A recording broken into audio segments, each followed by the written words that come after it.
Bem, irmãos, feliz sábado. Para a glória de Deus, mais um sábado reunidos. E vamos estudar um tema que a gente já estudou, mas é um tema que ele é bem extenso. Não é porque eu vou passar esse assunto hoje, mas o assunto mais extenso que tem na Bíblia todinha não é profecia, não é santuário, é sobre a pessoa de Jesus. Ele é o assunto mais complicado de se entender. Por quê? Porque nós tratamos da divindade e da humanidade de Jesus. O santuário é difícil. O santuário, se você estudar com afinco, a gente nunca vai chegar na compreensão 100% que é só Deus. Mas tem muita coisa revelada para a gente. Agora, em relação à pessoa de Jesus, divindade e humanidade, tem coisas que a gente nunca vai conseguir acessar. Tá? Porque eles estão falando da pessoa de Cristo. Então, esse mistério, Jesus humano divino, ele é inacessível ao homem. Nós sempre vamos estar aprendendo. Não quer dizer que nós não vamos aprender mais. Quer dizer que a gente vai estar sempre aprendendo e sempre vai ter mistério para frente. É uma coisa que nem os anjos conseguem. Aí é somente Deus, Pai e Filho. Os outros pode esquecer. Dizer que não, pode tirar o cavalo da chuva, que não vai entender completamente. Se alguém disser, irmão, eu compreendo completamente esse assunto, eu digo, isso é blasfêmia, irmão. Isso não é Deus, não. O humano, a criatura, não consegue compreender plenamente, completamente, o mistério Jesus humano divino. O que está revelado a gente se contenta. Ele diz que aquilo que é necessário para a nossa salvação está revelado. Está revelado, aceita que está revelado. Não está revelado, fica caladinho. Nós ficamos calados. O silêncio é eloquência nessa hora. É sabedoria. Tem hora que é covardia, mas nessa hora é sabedoria. Então, o nosso tema é: o Verbo se fez carne. Ele é inclusive tema de um livro. Esse livrinho aqui, ó, pequenininho. O Verbo se fez carne. É uma compilação de vários textos de Ellen White e de outros autores adventistas, pioneiros, Andrews, Lowenborg, Jones, Wagner, Prescott. É uma compilação, são vários textos. Não é um livro no sentido de outros, né, que a pessoa começa a contar uma história. É uma compilação, é um estudo histórico sobre a crença da Igreja Adventista do Sétimo Dia, 100 anos de cristologia, falando sobre esse tema, defendendo a visão bíblica que nós cremos, né? Que é que Jesus veio na natureza de Adão depois da queda, tá? Então, o Verbo se fez carne. Recomendo que adquiram, gastem dinheiro com o livro, que daqui a um dia você não vai poder mais comprar. E o que tiver entesourado na mente é o que vai ficar. Internet. Gaste dinheiro com livro. Pode gastar. Na missão não encontra não. Não, livro bom assim não encontra na missão não. Só o de Ellen White mesmo. Difícil escapar mesmo. O Verbo se fez carne. Vamos para o nosso primeiro texto, que é João 1, versículo 1. Que é muito conhecido. Pode ver que vez ou outra a gente bate em cima desse texto. Sempre que você for estudar esse texto, sempre tem alguma coisa para a gente aprender. Sempre, todos. Quando a gente acha que já aprendeu tudo sobre um texto, a gente para de aprender. Se alguém acha que sabe alguma coisa, ainda não sabe como convém saber. Diz Paulo lá em 1 Coríntios 8:2. Então, sempre que a gente vai ler um texto bíblico, sempre lê esperando que o Espírito revele alguma coisa, que ele vai revelar. Deus revela na hora que a gente está pregando. Porque ela se renova todo dia, né? Cada manhã, né? Então, João capítulo 1, versículo 1. No princípio era o Verbo estava com Deus e o Verbo era Deus. Não está dizendo que o Verbo não é mais Deus. Que geralmente é uma concepção que o pessoal tem. Irmão, o texto diz que o Verbo era Deus. Não. O texto está dizendo que no princípio o Verbo era Deus. No princípio já passou. Lá ele era Deus mesmo. Não está dizendo que ele deixou de ser Deus. Está dizendo que no princípio, nós não estamos no princípio. No princípio, lá na criação, o Verbo era Deus. Ele deixou de ser Deus? Não. Estamos apenas falando de um momento diferente. Ontem eu escovei os dentes. Não quer dizer que eu não escovei. Tá? Nós estamos falando de dias, momentos diferentes. No princípio, ele era Deus. Tá? Então, no princípio era o Verbo. No princípio tinha um ser lá na criação a quem foi dado esse nome, esse título, o Verbo. Esse Verbo, esse ser a quem foi dado o nome de Verbo, ele estava com Deus. E esse ser a quem foi dado o nome de Verbo, ele era Deus. Mas ao mesmo tempo que ele era Deus, ele estava com Deus. Então, esse Verbo, que era Deus, estava com Deus. Então, Deus estava com Deus. Raciocínio lógico. Se o Verbo era Deus e o Verbo estava com Deus, Deus estava com Deus. O Pai estava com seu Filho. Sem muita polêmica, né? Apesar de que depois você vai... Então, lá no princípio, na criação, havia um ser a quem foi dado esse nome, o Verbo. Por quê? Porque na criação, a grande maioria das coisas foi criada dessa forma. Apenas falando. Haja. Haja do verbo haver. Haja luz. Haja firmamento. Haja poção seca. Haja luminares no céu. Haja isso. Haja aquilo. Não foi assim? Então, o verbo foi sendo proferido. Tudo que foi criado pela palavra do Pai. A palavra do Pai era o verbo. Não, já vem esse verbo. Então, lá no princípio, tinha um ser a quem foi dado o nome de Verbo, porque por meio dele foram criadas todas as coisas. E todas as coisas foram feitas por intermédio da palavra. Está lá em Salmo 33, versos 6 e 9. Então, no princípio era o Verbo. O Verbo estava com Deus, então eu já tenho 2. Ele não passa de 2. A pessoa quer botar 3. O Verbo, estava com Deus. Então é 2, né? O Verbo estava com Deus. 2. E o Verbo era Deus. 2. Deus, Jesus Cristo, estava com Deus, seu Pai. 2. Não passa de 2. É plural, irmão. Plural é 2 para frente. Plural não é 3 para frente, é 2. Eu posso dizer, eu fui. Mas se eu falar de mim e do irmão, eu vou dizer assim, nós fomos. E é só 2, não é 3. É só 2, é plural já. Então lá no verbo, lá no princípio, tinha o verbo e tinha Deus. E o verbo era Deus. Tinha 2 seres, lá no princípio. A um deles foi dado esse nome, essa expressãozinha, o verbo. Os versos 2 e 3 dizem o seguinte, ele quem? O verbo, Cristo, o verbo, estava no princípio com Deus. E não esqueçamos do verso anterior. E ele era Deus. Ele estava no princípio com Deus. E ele era Deus. Todas as coisas foram feitas por ele. E sem ele, nada do que foi feito se fez. São expressões que a gente conhece muito bem, né? Mas observe isso. Todas as coisas foram feitas por intermédio do verbo. Haja, haja, haja. Quando o verbo não foi apenas falado, ele entrou em ação. Ele manuseou o homem. Ele fez, ele moldou o homem e soprou nas narinas do homem. O Conselho sobre Regime Alimentar, a página 43, diz claramente que nosso Criador é Jesus Cristo. Sem deixar dúvidas. Quando não foi falando, foi fazendo.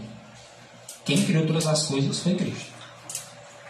E João diz assim, e sem ele, nada do que foi feito se fez. Toda a criação veio à existência por causa de Jesus. Na concepção de João, que era o discípulo mais próximo de Cristo, esse era o discípulo que recostava a cabeça no peito de Jesus. Sabe como uma criancinha que você bota no colo? Que geralmente não é que ele bota a cabeça, encosta aqui no peito. A João foram reveladas verdades extremamente preciosas. A todos os profetas foram. Mas João teve um privilégio ainda maior. Dos seres humanos sobre a face da terra, tinha um ser que é o mais íntimo de Jesus. Falando humanamente, João. Ele chegou a ser mais íntimo de Jesus do que a própria mãe de Jesus. Ele era muito próximo de Jesus. Era como Era como que um filho para Jesus, de tão íntimo. No círculo íntimo de Jesus tinha 12 discípulos. Esses eram os líderes da igreja primitiva. Desses 12, tinham 4, que eram mais próximos de Jesus. Eram Pedro e André, que eram 2 irmãos. E Tiago e João, que eram outros 2 irmãos. Desses 4, tinha 3, que geralmente os relatos falam deles, né? Que era Pedro, Tiago e João. Então, de 12 tinha 4, de 4 tinha 3, de 3 tinha 1. Que era o mais íntimo de todos, que era João. Então, imagine essa informação chegando para João. Peraí, então, o Verbo estava no princípio com Deus e era Deus. E fez tudo. Sem ele não existiria nada. Verso 14. E o Verbo se fez carne. Como é que você acha que João reagiu ao saber que aquele com quem ele lidava ali no seu dia a dia, para onde ele ia com ele ali, para um lugar e para outro, né? Para Galiléia, para Judéia, para Samaria, para um lugar e para outro. Como você acha que João reagiu ao saber que aquele que estava com ele ali todo dia era o Criador do universo? Imagine como é que a gente reagiria ao saber disso. Você está andando com a pessoa o tempo todo, né? E de repente você descobrir. Essa pessoa que criou o universo. Para fazer uma casa é difícil. Para você reger uma cidade, um estado, um país, é dificuldade. Para você colocar em ordem, trazer a existência do nada, trazer do nada, não é a partir de algo não. A Escritura diz que é do nada, antes não existia nada. E de repente ele traz a existência. É aquela mesma pessoa que você está lidando com ela ali direto, ali todo dia. Imagina o sentimento que foi provocado no coração de João. Jesus passa a mão dele e diz: essa mão aqui criou o universo. Ó. Essa mão aqui fez a terra surgir. Essa mão aqui me formou. Como é que ele fez o coração? Será? Como é que ele fez o cérebro? O pulmão? Vocês não estão pegando a questão do sentimento que foi gerado em João ao descobrir isso? E o que é que João quer passar para a gente? Porque quando ele escreve isso, ele quer transmitir para a gente esse mesmo pensamento. Ele está dizendo tipo assim: irmãos, esse Jesus em que vocês creem hoje, aí em 2023, é o Criador do universo. Ele não só morreu, ele é o Criador do universo. Esse Jesus que veio, que foi pobre, que morreu, que ressuscitou, que subiu ao céu, que está lá no santuário intercedendo por nós, ele é o Criador do universo. Ele não é o Criador só de uma cidade não, não foi só uma casinha não. Ele construiu foi o universo todinho, até as estrelas todinho, ele sabe a quantidade. Se você pegar os grãos de areia na praia do mar, só uma praia só. Pega de tudo não, só uma praia. Você conseguiria contar o tanto de grão que tem ali? Já vai ficar doido. Vou contar. Nem que você vivesse 1 bilhão de anos, você não conseguia contar tudo. Vai ficar doidinho. Pois Jesus sabe. Cabelo da nossa cabeça, ele sabe. Cabelo da cabeça. E ele não é só da sua não, ele é de tudinho. Ele fica só de um, né? Ele tem contado os cabelos da nossa, não da minha, o texto. Da nossa cabeça. Ó, todas. Se eu for contar o fiapo de cabelo, você vai cansar, né? Os grãos de areia da praia do mar você cansa. Quantas gotas tem no oceano? Quantas estrelas tem no céu? Tudo isso, aquele homem, aquele nazareno, que nasceu de uma virgem, sabia. Como Deus ele sabia. E ainda sabe, né? Deixou de saber. Agora a grande maravilha é nós entendemos como que Jesus se fez carne. Por que Jesus se fez carne? Qual foi o objetivo de Jesus ao se fazer carne? Porque para ele salvar o homem, ele teve que se tornar um homem. Então, tipo assim, Deus, o Pai, ele diz que Deus é Espírito. Deus é Espírito. E o Espírito, nós seres humanos não conseguimos ver. É que nem um vento. O vento a gente sente ele, mas nós não vê. Então Deus, vamos comparar ele com o vento, né? E a questão também que diz que Deus, então Jesus, para ele, nós no céu, nós vamos contemplar quem? Somente a pessoa do Filho. Que a Bíblia, o apóstolo Paulo diz que o Pai, ele é um Deus invisível. Se ele é invisível, ninguém vai ver, né? Então Jesus, ele teve que se tornar um homem como nós para ser o nosso representante no céu. E no céu o ser humano vai ver a pessoa de Jesus, vai ver Jesus homem, não vai ver o Jesus Deus, porque ele é homem e ao mesmo tempo ele é Deus. Mas nós vamos contemplar ele, o Jesus humano. O Jesus Deus não. Porque Deus, ele é espírito. O vento a gente sente ele, o vento desse ventilador, mas a gente não consegue enxergar. Assim também é Deus para nós, seres humanos. É interessante ler a Moura. Diz que quando Cristo vier, ele virá como Deus. Só que há um nível da divindade que a gente não consegue contemplar, porque é insuportável, mesmo para seres santos. Por exemplo, quando Cristo entra lá na presença do Pai, diz que os anjos eles ficaram tentando enxergar, né? Eles não conseguiam contemplar a pessoa do Pai, eles contemplavam a pessoa do Filho quando Cristo ia e saía. Quando Cristo estava lá dentro, ele não conseguiu contemplar.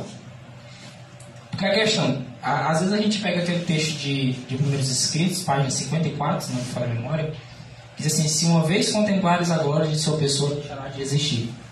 É porque a glória do Pai não é velada, não é atenuada por nada, não é diminuída para nada, para ser humano suportar, para não suportar, não é.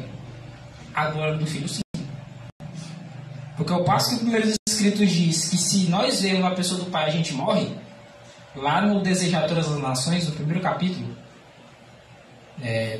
capítulo Deus Conosco, diz que se Cristo tivesse vindo aqui com a glória que ele possuía com o Pai desde o início da eternidade, desde o início da criação, diz que nós também não teríamos podido resistir à glória de sua presença.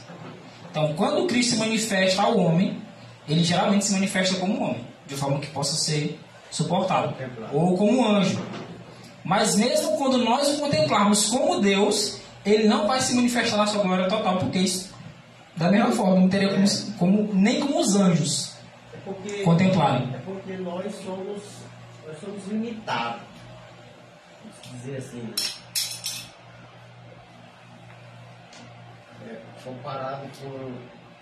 Comparado com Deus, né, nós temos as nossas limitações. Até porque nós somos criados, né?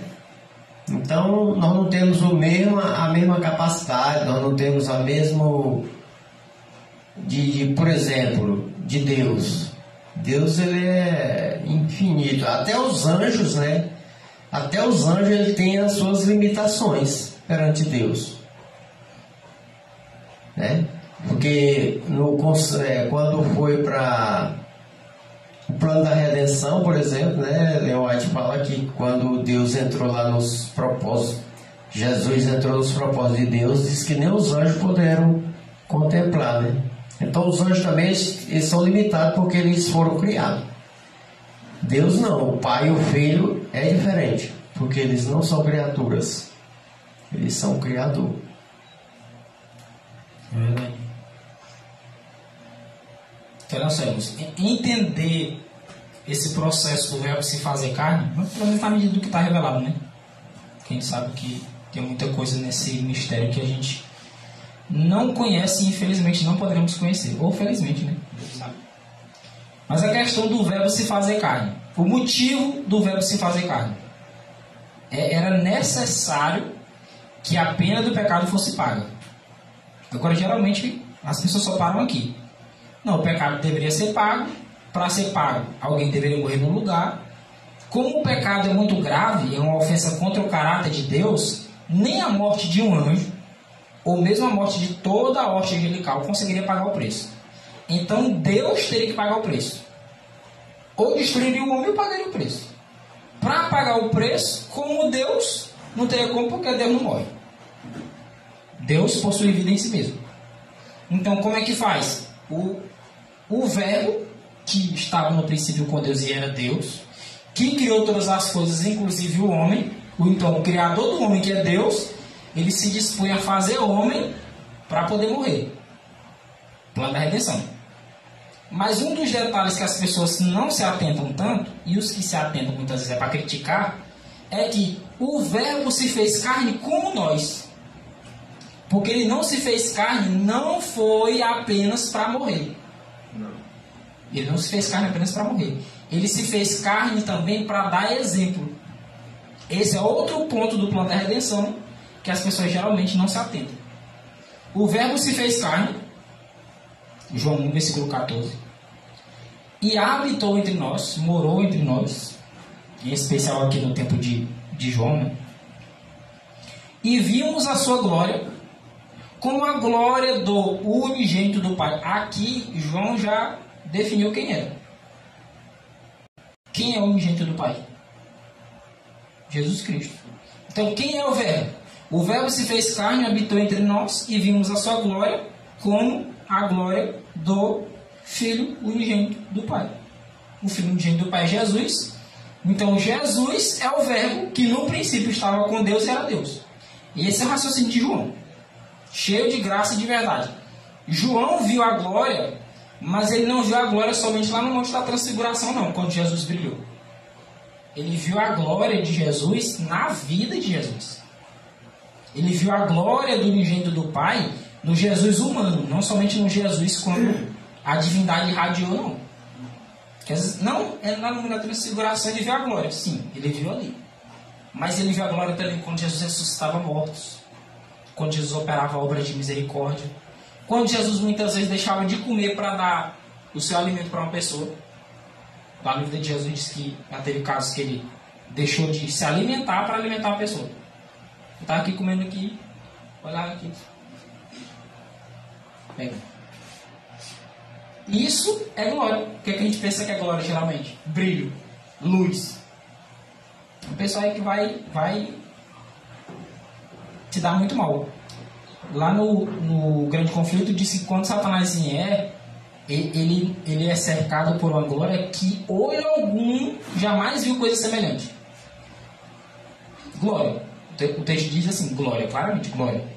Só que glória em que sentido? Glória no sentido de brilho, luz. Aquela luz poderosa, né? Mas a glória de que se refere o texto é a glória do caráter de Cristo. O caráter de Cristo é o que faz Cristo brilhar. A glória que segue Satanás é muito grande, mas é uma falsa luz. É luz, mas é falsa. Não provém de verdade, não provém de caráter. Então as pessoas que muitas vezes se apegam muito a essa questão de glória, de brilho, de poder, de grandiosidade, são pessoas que facilmente são enganadas por Satanás. As pessoas que são muito ligadas em aparência são facilmente enganadas. As pessoas que são muito apegadas à questão de conhecimento são facilmente enganadas. Pode ver que o cientista tem um cheio de conhecimento aí. É inteligente, é PhD, é ODD, THM, THD. É um monte de D aí. E no final das contas nega Jesus. Mas olha só, a glória do unigênito do Pai que João viu era a glória do caráter de Cristo na humanidade. Esse era um dos propósitos que Jesus tinha ao se fazer homem. Era morrer para pagar a pena do pecado. E o outro era revelar o caráter de Deus na humanidade, como ele queria desde que criou o homem. Quando Cristo criou o homem, o que foi que ele deu para o homem? Ele deu uma lei. A irmã não estava em tábua de pedra. Estava. Continuava lá. Estava lá no céu, lá, aquela tábuazinha de pedra estava lá já. Me disse que vai ser aberto 2 tábuas. Quando você ouvir, é também que vai ser aberto 2 tábuas assim. Que foi ele pegou a tábua daqui, foi? Para abrir. Já tinha lá já. Ah, como essa pedra lá, eu não sei. Peço para explicar isso que eu não sei. Mas já tinha. A da terra é uma cópia da do céu. A do céu já existia desde a eternidade. O homem já tinha essa lei gravada no coração quando foi criado. Ele sabia dessa lei, ele conhecia essa lei. Essa lei fazia parte do caráter dele. Agora, quando o homem cai em transgressão, o que é que Deus faz? Deus revela de novo a sua lei para o homem, para que o homem obedeça essa lei. Como o homem frequentemente vai cair em desgraça, o que é que Jesus faz quando ele se faz homem? Ele mostra a lei no homem, não em outro. Ele mostra a lei dele mesmo. O Verbo se fez carne e habitou entre nós, e vimos a sua glória, glória como a do unigênito do Pai. O caráter do Filho de Deus foi visto. O caráter do Filho de Deus, a divindade, foi visto no Filho de Deus na humanidade. Porque esse é o outro propósito do plano da redenção. 1 Timóteo 3,16 fala do mistério da piedade. Os irmãos ouviram falar do mistério da iniquidade? Já? Mistério da iniquidade. Lá de 2 Tessalonicenses 2. Pois é, esse é o mistério oposto ao mistério da piedade. Há o mistério do pecado, que é o mistério da iniquidade, e há o mistério da piedade. O que é o mistério da piedade? De maneira simples. Paulo diz assim: e sem dúvida alguma, grande é o mistério da piedade, ou o mistério do amor. Deus, o que é o mistério da piedade? Deus se manifestou em carne. Foi justificado no Espírito, visto dos anjos, pregado aos gentios, não só ao povo de Israel, pregado aos gentios, aos de fora também. Crido no mundo, por todo mundo? Não. Mas alguns do mundo creram. E recebido acima na glória. Deus não só se manifestou em carne na questão do caráter, como o próprio Deus se fez homem. Agora, um aspecto interessante. Depois de onde vai falar, se der tempo. Deus se manifestou em carne. Isso é o mistério da piedade, né? Só que saber que o mistério da piedade vai se repetir. O mistério da piedade vai se repetir de novo. Já se repetiu já algumas vezes. Porque geralmente o que é o mistério da piedade que a gente entende? Quando fala de Deus se manifestar em carne.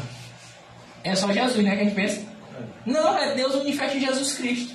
É o mistério da piedade. Não. Quando Deus se manifesta em você, não é um mistério, não. Mas como é que Deus pode se manifestar num miserável igual eu? É um mistério. O mistério da piedade é isso. É Deus se manifestando em nós. E para Deus se manifestar em nós, Ele se manifestou em quem? Em Jesus. É quando a gente entende, tem um detalhezinho interessante, é quando a gente entende esses detalhezinhos que a gente percebe o porquê que Jesus Cristo tinha que vir na mesma natureza que nós. Por que ele não poderia vir na natureza de Adão antes de cair? Por que ele teria que vir na natureza do Adão depois da queda? Se ele fosse para vir na natureza antes da queda, se o Adão não tivesse pecado, não tinha necessidade dele nenhum. Né? Ele só veio por quê? Porque ele veio salvar o que se havia perdido. Mas a transgressão, né? E a questão também, se Jesus tivesse vindo na natureza antes da queda, nem morrer ele não poderia. Na verdade, é um aspecto interessante. Geralmente o pessoal defende que se Cristo tivesse vindo na natureza de Adão antes da queda, o pessoal que crê como nós, alguns defendem isso. Se Cristo viesse na natureza de Adão antes da queda, ele não poderia pecar. Vai ver alguém falando isso? Adão não podia pecar. Essa é a questão. Eu já vi alguém, para defender o ponto, essa questão que gostou. Alguns dizem assim, não, se Adão viesse na natureza de Adão antes da queda, ele não poderia pecar. Por que Adão pecou então? Pois é. Ele não pecou? Não estava sujeito à morte. Porque só se tornou sujeito à morte depois que pecou. Isso. É a questão que o irmão levantou aqui. Agora tem gente que chega a usar esse argumento. Se Cristo viesse com a natureza de Adão antes da queda, ele não poderia pecar. E Adão, antes de pecar, tinha que natureza? A natureza dele antes da queda. É que não poderia pecar, não? Entendeu? E nem Cristo. Os anjos. Os anjos. E aí? A natureza dele era superior ainda, né? Os anjos mortos. Eu digo aí. Agora a questão, ele só se sujeita à morte depois que peca. Antes de Adão pecar, ele não é sujeito à morte, não. Tá? Então vamos lá. Por que Cristo precisaria vir com a natureza que eu tenho e ele não poderia ter vindo com a natureza de Adão antes da queda? Porque ele quer manifestar Deus em carne. Mas em que carne? Na de Adão antes da queda? Ou na de Adão depois da queda? Depois da queda, porque na de Adão antes da queda ele já manifestava. Isso aí não era um mistério tão grande, não. Quando Deus criou Adão, Adão não era perfeito? Deus não é perfeito? Deus é perfeito na esfera dele, o homem é perfeito na esfera dele. E os anjos são perfeitos na esfera deles. Tá? Mas a questão, Deus se manifestar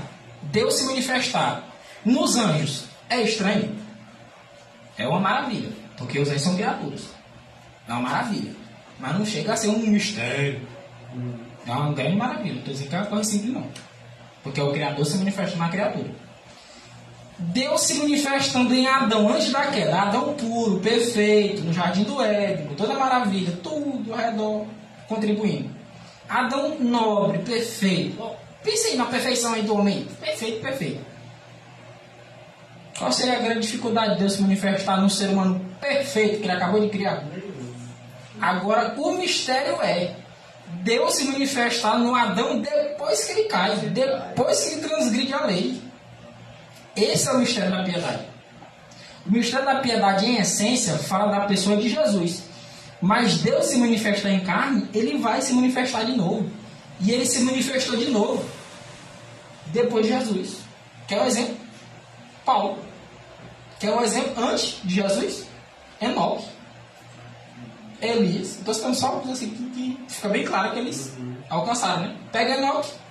Deus se manifestou em carne humana pecaminosa, que Enoque tinha natureza humana pecaminosa. Deus se manifestou. Esse é o mistério do amor. Deus vê o homem no estado caído e ele se manifesta nele. Mas não é assim. Vou pegar um Maurício da vida aqui, volta aqui, todo cheio de defeito, vou entrar nele aqui, vou me manifestar. Não. Há um processo, há a santificação. Até chegar ao ponto em que esse caráter é selado, Deus se manifesta através do Maurício pecaminoso, de ter natureza humana pecaminosa. Não é o cara tá pecando, tá adulterando, tá roubando, tá mentindo, e Deus está se manifestando em mim.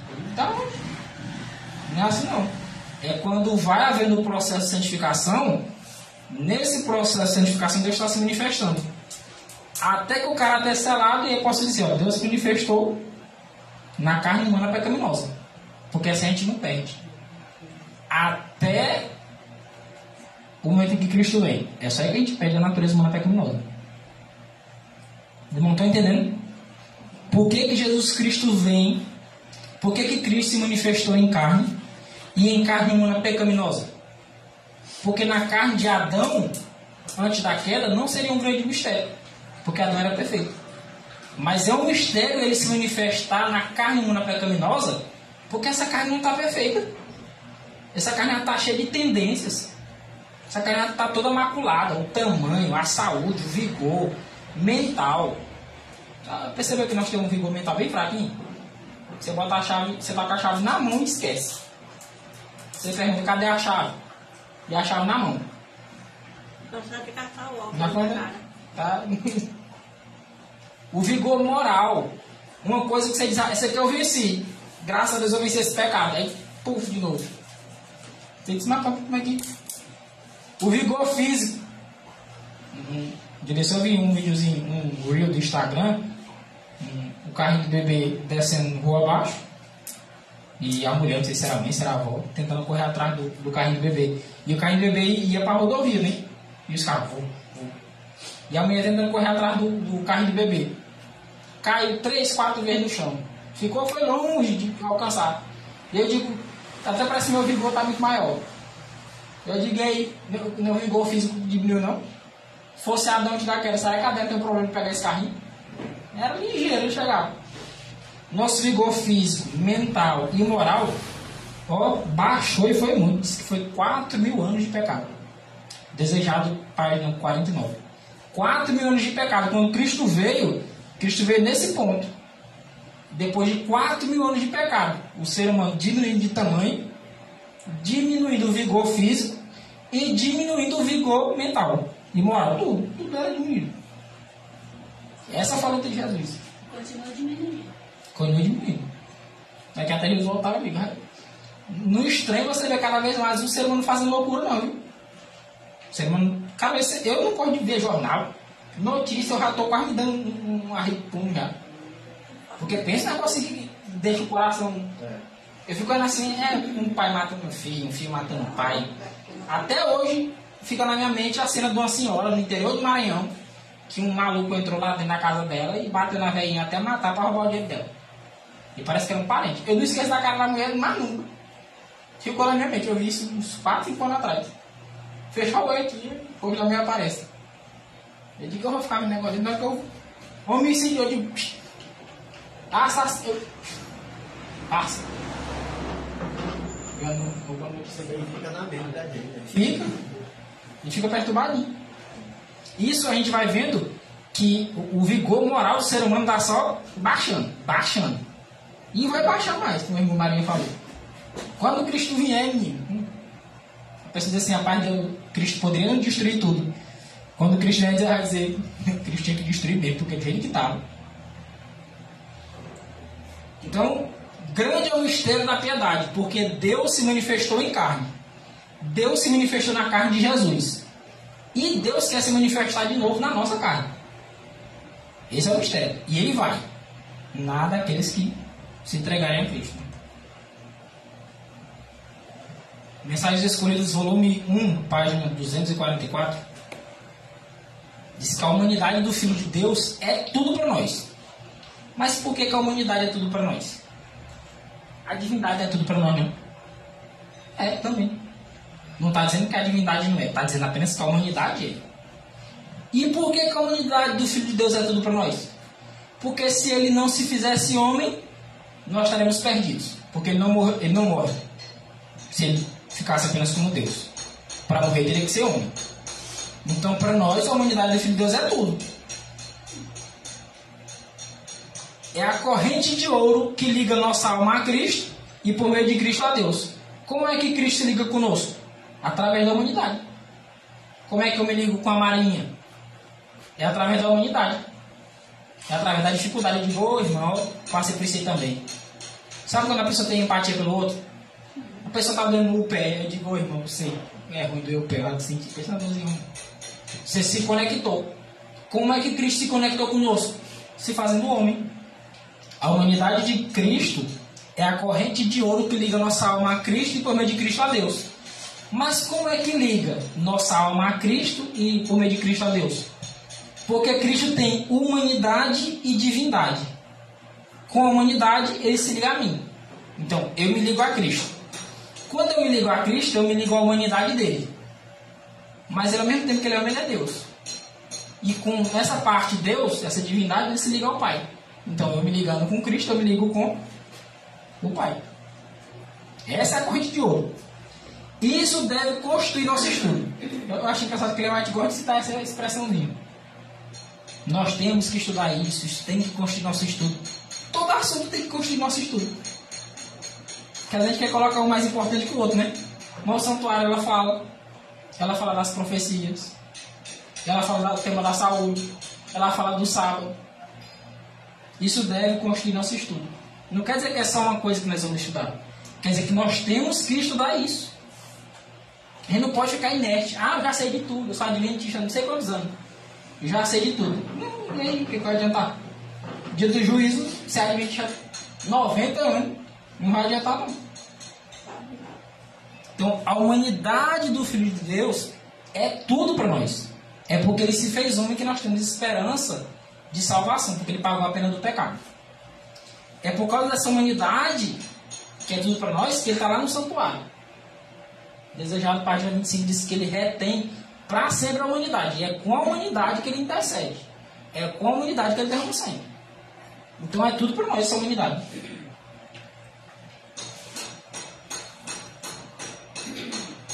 Hebreus 4,15.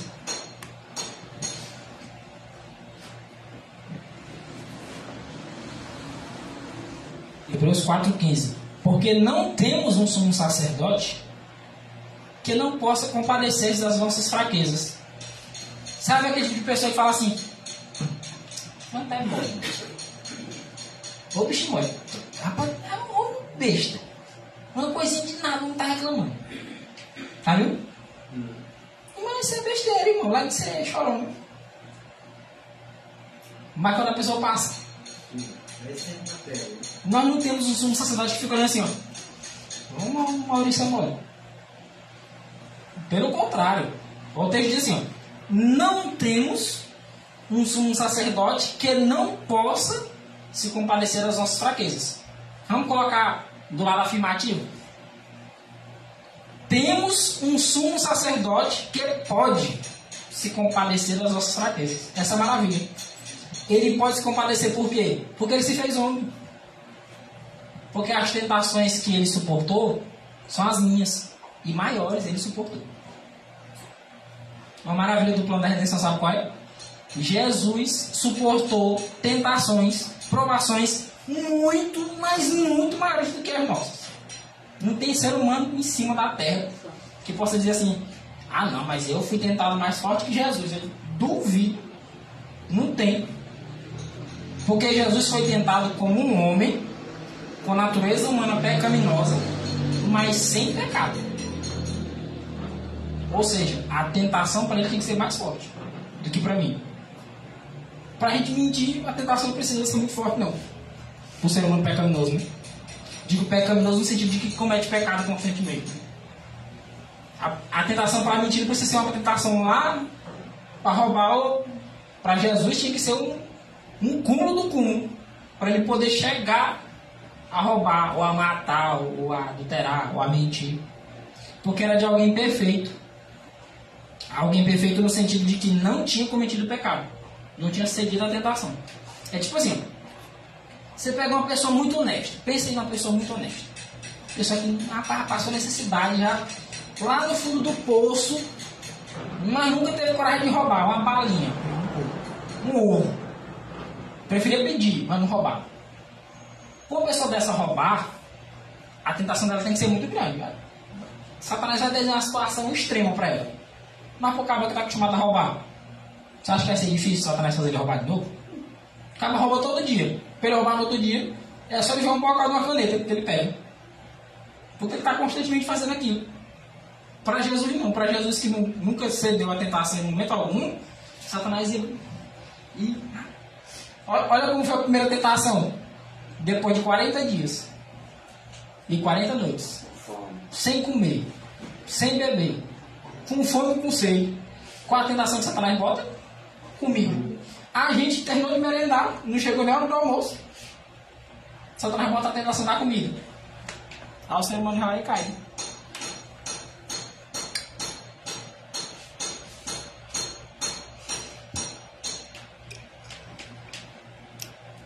Vamos entender aqui o raciocínio? O porquê que as tentações de Jesus eram maiores, eram mais fortes do que as nossas? Porque apesar de ele ter a nossa natureza, ele nunca cedeu à tentação. Então Satanás, para poder fazer ele cair, tinha que desenhar a tentação o mais forte possível. Não era tentaçãozinha para qualquer um, não. Era para o Filho de Deus, em natureza humana pecaminosa, mas que nunca cedeu. Mas mesmo nunca tendo cedido à tentação, Jesus sabia o poder da tentação. Tem um texto que diz que ele sabia por experiência, ele vai te comer. Ele sabe por experiência a força das nossas tentações. De repente eu olho para a irmã e digo: para a irmã cair num pecadozinho aí besta desse, isso é muito mole. Que é isso? Mas de repente essa é a força da sua que eu não estou vendo. De repente eu olho para a força da minha. Eu digo: rapaz, mas eu caí nessa aqui porque realmente a tentação foi forte, ó. Pois é, de repente foi no mesmo nível que tu está ignorando porque não é a tua. Jesus não, Jesus sabe, e mais ainda, a força da tentação que me assola. Ele não justifica, ele diz: tu caiu porque a carne é fraca, como o pessoal fala. Agora ele se compadece da alma que, caída em transgressão, suplica socorro. Ele disse: eu sei o que é ser tentado. Eu sei o que é passar pela prova. Apesar de não ter caído, eu sei como é que é. Eu sei o quão forte foi essa tentação. Não era sem saída.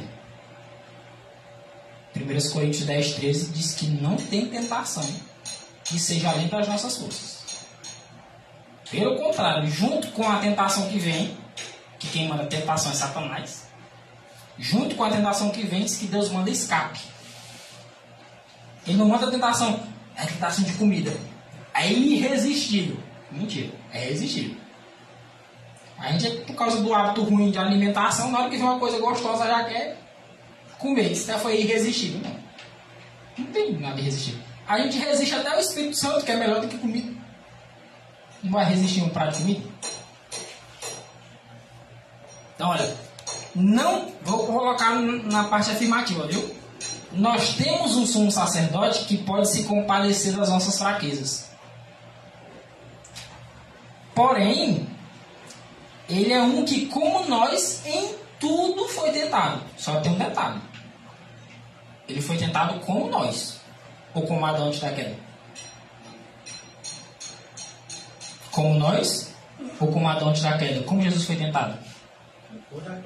Depois da queda. Porém, um que como nós. Quem está escrevendo o texto? Hebreus 4:15, apóstolo Paulo.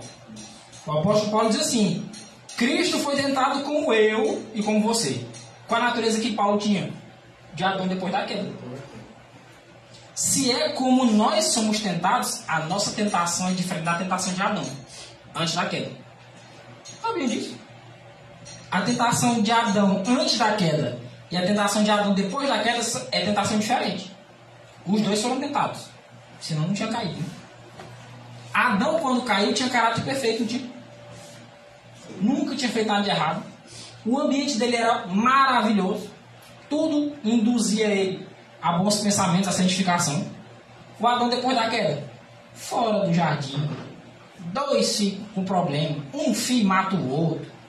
É uma desgraça total. Agora, né? Agora, vamos entender que a diferença aqui, ó. Porque o texto diz assim, ó. Porém, um que, como nós... Aí você pensa em Paulo e na natureza que Paulo tinha. A natureza que Paulo tinha é a mesma natureza que nós temos hoje. É a mesma natureza de Adão depois que ele peca. Não é nem depois que ele bota o pé para fora do jardim, não. Depois que ele peca. Eva pecou. Quando Eva pecou, a natureza dela deixou de ser uma natureza humana perfeita. Acabou ali. Perfeicionar a natureza dela. E a de Adão também. Agora, olha um detalhe interessante.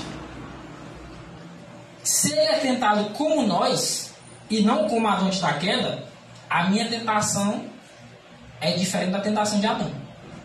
Porque junto com a minha tentação, que aparece ali diante de mim, eu tenho a lei da hereditariedade, que é isso. Os pecados do meu pai, do pai do meu pai, do pai do pai do meu pai, do pai do pai do pai do meu pai. E outros para trás. Tem os pecados da minha mãe, da mãe da minha mãe e do pai dela também. Da mãe da mãe da mãe da minha mãe. Tá entendendo? Genealogia. Eu tenho uma história toda hereditária para não ficar caindo sobre mim como peso. Eu tenho um mundo que eu estou querendo me santificar. Eu boto o pé para fora, eu olhei aqui, tem uma menina passando quase pelada. Eu entro dentro de casa e digo, rapaz, deixa eu ver uma notícia bem aqui no Google aqui. Aparece uma mulher só de calcinha e sutiã. Eu digo, rapaz, deixa eu sair desse negócio aqui. Onde você vai? É assim, você vai mexendo na internet. Vê que você está mexendo aqui numa coisa normal, uma notícia, né? Aí aparece uma propaganda dizendo. Eu digo, mas rapaz. Aí você diz, não, agora eu vou ver aqui um hino. Aí passa um carro com batidão. Moço. Fora a tentação em si que surge, aparece um monte de coisas ao redor. Aí você está mais fraco do que Adão quando foi criado. O seu vigor mental é mais fraco do que o de Adão quando foi criado. O seu vigor moral é muito mais fraco do que o de Adão quando foi criado. Adão era perfeito. A tentação do Adão antes da queda foi uma coisa. A nossa tentação é outra. Nossa tentação é outra. Porque fora a questão da natureza humana pecaminosa que nós temos, Adão não tinha, nós ainda temos todo... Como é que eu posso dizer? A questão da nossa situação que a gente está inserido. O mundo. É um mundo edênio? É um Éden da vida? Não, é um mundo recheio de pecado. Quando você vai achar pecado. Aí no consultório fazer exame, você vê. Você vai ir na escola, é que tem. Hoje em dia. Vai pro serviço, tem também. Dentro de casa, tem também. Vai assim com a televisão, tem. No celular, tem também. Duvidar você parado, sem fazer nada, a mente.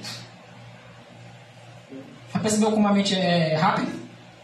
A gente tem que vigiar muito o pensamento, porque você está pensando que não é uma coisa boa, de repente sua mente ela fica associando coisa, né? A gente pensa assim, ó. Marinha, pensa no chá de boldo. Aí a Marinha pensa num dia que ela tomou chá de boldo, ela pensa com quem ela tomou, o que estava acontecendo naquele dia, e começa a associar. Tá tomando com minha mãe, minha mãe tá assim, minha mãe agora tá onde? Os pensamentos vão associando. Se a gente não fingir o pensamento da gente, você está pensando uma coisa boa, de repente vira coisa ruim. Estou pensando aqui na minha esposa, que fez isso e isso pra mim hoje de manhã, tal, assim, né, isso. Mas eu lembrar que tal dia a gente brigou, eu tô com a raiva dela porque ela fez isso comigo. Do nada.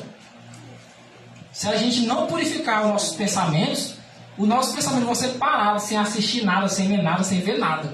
O pensamento se torna uma fonte de tentação. Adão tinha isso? Se for parar, não deixar a tua mente ficar ali naquele pensamento ruim. Aí o negócio fica ruim. É complicado. Vocês entenderam? Como é que está a nossa situação hoje? Mas Cristo, olha o texto diz, que, como nós, em tudo foi tentado. Toda a tentação que a gente passou, Cristo já passou, ainda mais. Só com um detalhe muito importante: sem pecado. Colocar pecado em Jesus está errado. É uma blasfêmia, é tremenda. Além de colocar em uma situação de completo desespero, que não pode se salvar se Cristo pegou. Ele foi tentado em tudo como nós, mas sem pecado. Irmão, mas ele tinha natureza humana pecaminosa. Como é que ele não tinha pecado? O que é pecado? É transgressão da lei. Quando foi que Cristo transgrediu a lei? Ah, um doido. Eu vou falar mesmo, um doido. Um louco na cabeça. Dizer que Cristo cometeu algum pecado. Ah, mas ele violou o sábado. Violar o sábado é pecado. Está dizendo que Jesus pecou? Não, mas não sei o que. Pecado é transgressão da lei. O sábado não faz parte da lei. Faz. Então, se ele transgrediu o sábado, ele pecou ou não pecou? Pecou. O texto diz que ele não pecou, não. Então, ele não violou o sábado. É muito simples o raciocínio. Só juntar os textos. Agora o detalhe. Como nós, em tudo foi tentado. Como nós. Como é que ele vai ser tentado como nós, se ele não tem a mesma natureza que eu? Como é que é isso? Não, é igual tu. Um ricão. Meu amigo, você quer passar dificuldade igual tu. Eu sabe não, tu é rico. Como é que tu sabe que quer passar dificuldade igual eu? Para passar dificuldade igual eu, tem que ser igual eu, né? Como é? A irmã Maria diz assim: não, irmão Maria, se você como é ser tentado, eu sou tentado igual a você. Não, irmã Maria, você não é tentado igual eu, não.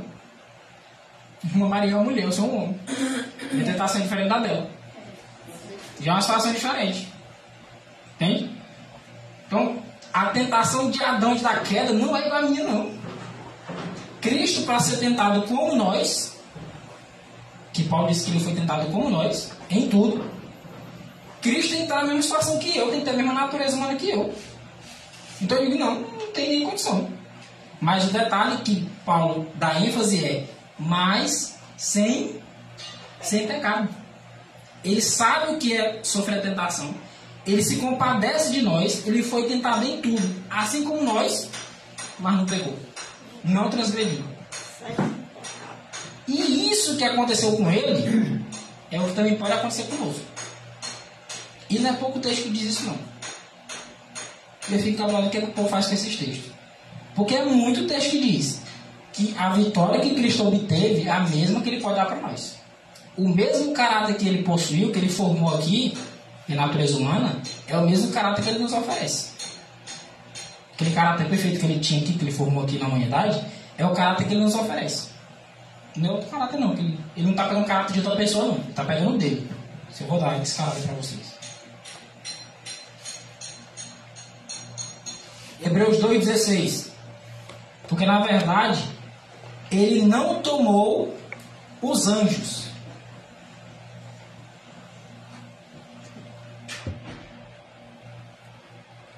Mas como assim ele não tomou os anjos? Às vezes a tradução fica um pouco complicadinha, né? Ele não tomou a descendência dos anjos. Cristo não tomou, quando ele veio aqui ao 1, ele não tomou a descendência dos anjos, mas tomou a descendência de Abraão. Descendência é para cima e para baixo. Quem são os meus descendentes? É os meus pais ou os meus filhos? Meus descendentes é descendo, é filho. Meus ascendentes é ascendendo, subindo, é pai, é de quem eu vim. Então, Cristo não tomou a descendência dos anjos. Ele não veio aqui, não foi como anjo, não.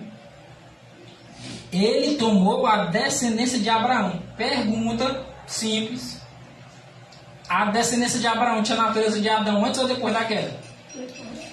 Depois da queda. Não, eu acho que tinha antes. Mas se é Abraão e Abraão é depois de Adão, Abraão é depois de Adão. E os filhos dele é depois de Adão também, não? É.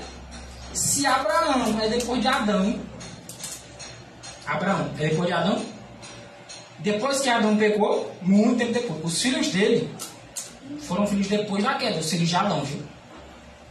Pode ver, Gênesis 1, criação, Gênesis 2, homem e mulher, Gênesis 3, queda, Gênesis 4, nasceu Caim, nasceu Abel, Caim matou Abel, aí vem Sete, né, para substituir Abel. Depois da queda, está aqui, os filhos. Todo ser humano gerado, todo gerado de mulher, e não é só porque é gerado de mulher. Todo ser humano foi gerado de mulher, da primeira lá, tem natureza humana pecaminosa, não tem para correr. Adão e Eva, quando foram criados perfeitos. Mas a partir do momento que foi gerado, como Adão e Eva já tinham pecado, já foi gerado em pecado. Aquela expressão que em pecado me concebeu minha mãe, lá de Davi, né? Equivaleria também para Caim, para Abel. Eles já foram gerados em pecado, com natureza humana pecaminosa. Quem quer dizer que o bebê pecou só porque nasceu? Ah, o bichinho nasceu, pecou já. Nasceu, nem chorou ainda, pecou. Não, ele tem natureza humana pecaminosa. Mas ele ainda não pecou. Então olha só, Cristo, essa expressão na verdade é interessante. Na verdade, pode ter alguém querendo dizer, tinha alguém querendo dizer no termo de Paulo, que Jesus tinha tomado, não, ele veio e não pecou porque ele tinha a descendência dos anjos. Aí Paulo diz, na verdade, ele não tomou a descendência dos anjos, mas tomou a descendência de Abraão. E a descendência de Abraão é depois do pecado de Adão, então é depois da queda. Quando você vê essas duas expressõezinhas, natureza de Cristo qual era? Era pré-lapsariana ou era pós-lapsariana? É um nome complicado, o pessoal, teologia gótica, né? É porque às vezes eles pegam desse jeito mesmo. O que é pré-lapsariano? O que é você usa celular? Quem é que tem plano pré-pago? Pré-pago. Tem que pagar primeiro para depois usar. Você paga antes. Então, pré, antes. E o pós-pago? É depois. Depois. Você usa o mês todinho, fatura, você paga. Então, pré é antes e pós é depois. Então, o que é pré-lapsariana? Pré-lapsariana é pré, antes do lapso. Pós-lapsariana é depois do lapso. Que lapso é esse? A queda. O que foi que fez um lapso na história humana? A queda. Então é pré-lapsariano, é pré-queda, antes da queda. Pós-lapsariano é pós-queda, é depois da queda. A natureza da descendência de Abraão é depois da queda ou antes da queda? É depois da queda. É um negócio quando você lidar muito com esse assunto aqui, é muito mesmo. Não estou aprendendo ainda. Lidando muito, você consegue perceber. Não tem sentido Cristo tomar a natureza de Adão antes da queda. Qual é o motivo? Nem precisava ele vir. Ele veio salvar Adão antes da queda. Adão antes da queda caiu. Se antes da queda, como é que ele caiu antes da queda, moço? É um negócio, né? Que não tem ideia da cabeça. Fazer que nem os pioneiros. É contra o senso comum. Não faz sentido nenhum. Pós-lápis saliano. Depois da queda. Eu citei esse caso só para os irmãos saberem diferenciar quando os teólogos falam essa baboseira deles aí. Eu não sabia dele. Eu não sabia. Tá entendido, né? Já pergunta se não pode cair. Ele não tomou a descendência dos anjos. Ele não foi perfeito, né? Porque ele veio como anjo, não. Ele foi perfeito vindo como homem na mesma natureza que nós temos hoje. Por isso, verso 17, Hebreus 2, a gente leu 16, agora 17. Por isso, era conveniente. O que é conveniente?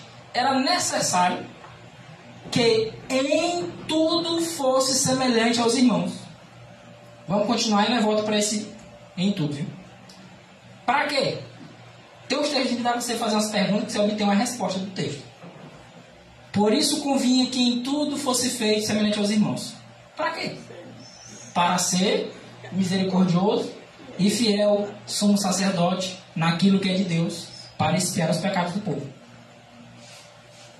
Convinha que Cristo viesse semelhante aos irmãos? Sim, convinha. Era necessário que ele viesse semelhante aos irmãos. Então, era necessário que ele viesse semelhante aos irmãos, porque se ele viesse de uma forma diferente dos irmãos a que ele veio salvar, ele não conseguiria salvar. Ele precisava vir semelhante a nós, porque ele veio salvar foi nós. E essa semelhança tinha que ser igual, porque só assim ele saberia as nossas fraquezas, né? Só vem dessa forma. Se ele viesse como adante da queda, ele não tinha tentação mental. Igual a gente tem. Estava falando de antes. Você sozinho, sentado na sua casa, de olho fechado, não é para nada. O pensamento era que vaga, pensa besteira, ele misericórdia, eu estou aqui sem fazer nada, Senhor. Mas para evitar a tentação. O pensamento sozinho já vem. Você fica, como é que eu cheguei aqui? Eu tenho quando ali em casa ali, antes de dormir, eu estudava para ficar meditando nas coisas. Aí de repente eu estou pensando numa coisa boa. Aí o pensamento, chegou uma coisa ruim. Como é que eu cheguei aqui, né? Eu estava pensando em que antes? Eu vou tentar voltar lá para o começo, Felipe. Eu estava pensando em uma coisa boa. Então olha só. Em tudo, Cristo precisava ser semelhante aos irmãos. Agora, me permitam um detalhezinho. Na parte que convinha. Tem uma parte que não convinha que Cristo fosse feito semelhante a nós. Você é pecador ou não é? Eu também sou. Não vou nem perguntar não, porque eu estou admitindo já. Eu sou pecador. Cristo era pecador. Porque nessa parte não convinha. Porque se Cristo fosse pecador, a Cristo vem e Cristo tem que adulterar também, para poder socorrer os adúlteros. Digo, não. Porque aí isso incapacita ele ser salvador. Não convém que Cristo, quando veio, não convém que Cristo adultere, porque se ele adultera, ele se torna um dependente do Salvador também. Então nessa parte não convém não. No mais, no que convém a ele, para ser nosso Salvador e ser misericordioso e fiel sumo sacerdote, ele foi feito semelhante a nós em tudo, naquilo que convém. Por isso convinha. Para eu ser salvo, era necessário que Cristo viesse com a mesma natureza que eu, entendesse a tentação dos pensamentos. Irmão, mas se Cristo foi tentado no pensamento e ele pensou alguma coisa ruim, ele pecou. Verdade. Mas tem um detalhe entre sugestão de pensamento, eu nem coloquei esse texto aqui, sugestão de pensamento e pensamento. É diferente. Tá mexendo bem aqui, se tem o caso aqui da internet, né? Para pesquisar aqui sobre um remédio aqui para psoríase. Não, tô sendo aleatório. Nossa, interessante. De repente aparece uma propaganda, uma mulher de biquíni, e eu pesquisando sobre psoríase, né? Um remédio para psoríase, um remédio natural aqui. Aparece uma foto da mulher de biquíni. Mas ninguém quer melhor. Aí, irmão, tu pegou, tu viu, disse que não pode ver. E aí? Ó, não pode ver as partes expostas da mulher, né? A mulher passa na rua, num shortinho. Hoje em dia, antigamente, a preocupação era um palmo e 4 dedos, né? Hoje em dia é meio de palmo. É só voz. No meio da rua. Só de top, a mulher andando no meio da rua, só de sutiã, no meio da rua. Aí eu... E tem umas que vestem. Tá ruim. É complicado. Tem umas que vestem uma calça. Uma calça aí, na hora que ela veste a calça parece que abre assim um fio do tecido, que dá pra ver a cor da calcinha direitinho, a cor da pele. Desse jeito. O fato, às vezes a pessoa diz assim, ó, o fato de um homem olhar para uma mulher com intenção impura. Não é o fato de eu olhar para a mulher. Todo respeito que a mulher passou nua. Nua mesmo, literalmente. Eu olhei. Cadê a intenção impura? Agora. Pensamento vai lá. Pelo amor de Deus. Aí a intenção impura, a pessoa nota. Uma vez eu estava aqui na frente da casa da irmã que da Assembleia. Aí eu estava conversando com ela. Passou. Ai, fica no vídeo. Aí passou por trás de mim 2 mulheres de mãos dadas, né? Aí eu. Tal, não sei o que, pois é e tal. Eles subiu. Irmão. 2 mulheres aqui de mão dada, mano. Os caras desse homossexual. Eu liguei, mano. Eu baixei pra olhar. Na mesma hora, chegou, eu não sei quem foi, chegou pra vocês assim. Meu pai, mano, se tu querer vergonha no meio da rua, tu fala desse jeito. Ele. Não entendi não. O que foi?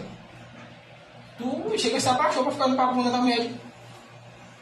Não foi isso não. Foi, mas moça, tá na cara aí. Aí a irmã me disse, não foi isso. Ele baixou porque eu falei que passou 2 mulheres de mãos dadas, que provavelmente são homossexuais. Aí ele baixou porque a vizinha no meio, né? Eu baixei pra olhar. Aí ela me explicou, ele baixou pra ver se tinha passado 2 mulheres de mãos dadas. Mas pra mim, do que o outro que olhou. Às vezes você acha assim, o fato de um homem estar bem aqui e passar uma mulher aqui mal vestida, ou o contrário também, né? Tem um também mal vestido. A irmã tá bem aqui. E aí, irmã, você tá olhando. Eu digo, rapaz, é bem difícil não olhar, né? Ele tá na frente aqui. Não sei se não é perceber que tem alguém que tá olhando por nada. Tá acontecendo com vocês? Você tá aqui, ó. Olhando por nada. Bem que tem uma mulher quase nua aqui, você tá olhando assim. E você não tá percebendo. E a pessoa diz, rapaz, o Maurício não tirou isso. É adultério se eu olhar com intenção impura. Se de repente eu olhei, ali Satanás vai sugerir um pensamento. Eu olho para uma mulher, ela está seminua, Satanás vai sugerir um pensamento de eu desejar aquela mulher. Intenção impura é pecado. Se eu alimentar o pensamento, é pecado. Mas se eu olhei, Satanás sugeriu, eu só tirar a mente, eu tirei os olhos e penso outra coisa. É tipo a questão do permitir que o passarinho sente, né? Ele voar, tem como você impedir o passarinho? Impedir o passarinho de ficar voando? Não, tá voando. Se eu matar o bichinho, eu vou matar. Né? Tá voando. Agora, sentar em cima de mim é outra coisa, né? O pensamento ele pode ser sugerido. Mas a diferença é se você alimenta ou não. Aí se torna um pecado. A questão, Jesus Cristo foram muitas as vezes em que pensamentos impuros foram sugeridos para ele. Sugeridos. Se ele alimentasse o pensamento, seria transgressão. E ele diz que nem por um pensamento. Bem claro. Nem por um pensamento Cristo cedeu à tentação. E o pensamento sugerido? Pensamento sugerido não é pecado. Não é pecado o pensamento sugerido. É quando aquele pensamento passa pela sua mente e você não alimenta ele. Agora o negócio é ficar. Aquela mulher estava assim. Você está alimentando o pensamento. Agora muitas vezes passa e você fica, misericórdia de Deus. Minha mente da rua, bicho, desse jeito. Aí eu estou pensando. Digo, mas eu estou alimentando o desejo. Entenderam a diferença? Nem todo pensamento que Satanás sugere, você alimenta. Alguns a gente alimenta, infelizmente. Pecado. Mas se você não alimenta, se você não fica, não se detém naquele pensamento, não é pecado. Se fosse assim, Jesus estava perdido. Porque pensamentos sugeridos nós também. pensamento sugerido para ele tinha muitos. A forma mais sutil que Satanás procura nos fazer pecar é no pensamento. Tem gente que nunca traiu a mulher fisicamente, mas no pensamento, o Rafa aí voltou um bocado de vez já. Tem mulher que nunca traiu o marido também, fisicamente, nunca saiu, nunca nem triscou num outro homem. Na hora que ela chega perto da Rafa, fica mais pensando aqui na mente. Que é a forma mais sutil, é a que mais conforta o ser humano no pecado. Mas eu nunca fiz. Mas eu nunca matei ninguém. Mas eu desejando que ele morresse, então ele desejou, matou. O pensamento é essa forminha sutil. Se a gente alimenta, como diz lá em Tiago 1, se alimenta, ele é concebido aqui, ó. O pecado é concebido aqui, na mente. E aí depois você dá a luz a ele. Dá a luz é você mostrar a ele. Aqui, ó. Falei, ou então fiz, né? Então, em tudo, convinha que Cristo fosse semelhante aos irmãos. Para que ninguém pudesse dizer, não, mas a minha tentação foi mais forte que a de Jesus. Jesus não sabe o que é ser tentado como eu sou. Ou seja, eu sou mais forte que Jesus. É isso? Outra coisa. Não, mas Jesus não pode ser feito como nós. Ele não pode ser tentado como nós. Eu digo, por quê? Que ele não pode. Ele é mais fraco que eu, por acaso? Me diga, tu está dizendo que Jesus não é capaz? Nós somos capazes. Mas Jesus não é. É isso. Porque se a pessoa diz assim, se Jesus vem em natureza humana pecaminosa, ele teria pecado. Ele não teria resistido. Então nós não podemos resistir também. Sabe o que é geralmente que a igreja associa? É duas doutrinas que ela associa geralmente. Uma, a natureza humana de Jesus com perfeição cristã. Ele não crê na perfeição cristã.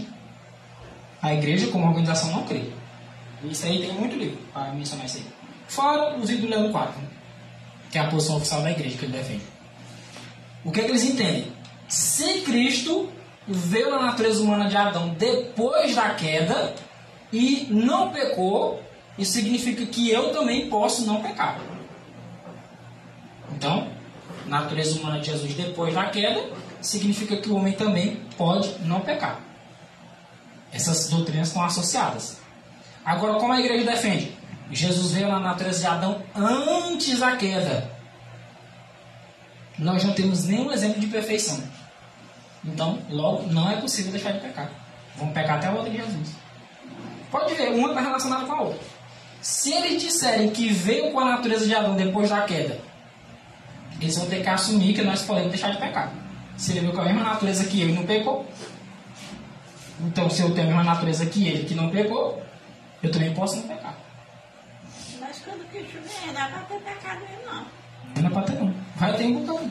Quando o pessoal diz assim, eu vou pecar até a volta de Jesus, eu digo, tu que sabe. Eu nem me constranjo mais, não. Tem gente que fica, meu Deus do céu. Eu digo, oxe, ele está dizendo ele. Nós, eu digo, depende de nós que está falando. Se nós for eu sozinho, eu não duvido, não. Que eu vou pecar até a volta de Jesus, não. Mas por Jesus, eu creio sim que eu posso deixar de pecar. Outra coisa que às vezes a gente entende errado. Eu não vou pecar até a volta de Jesus. Digo, com Jesus ou sem Jesus está falando? Porque se for sem Jesus, vai.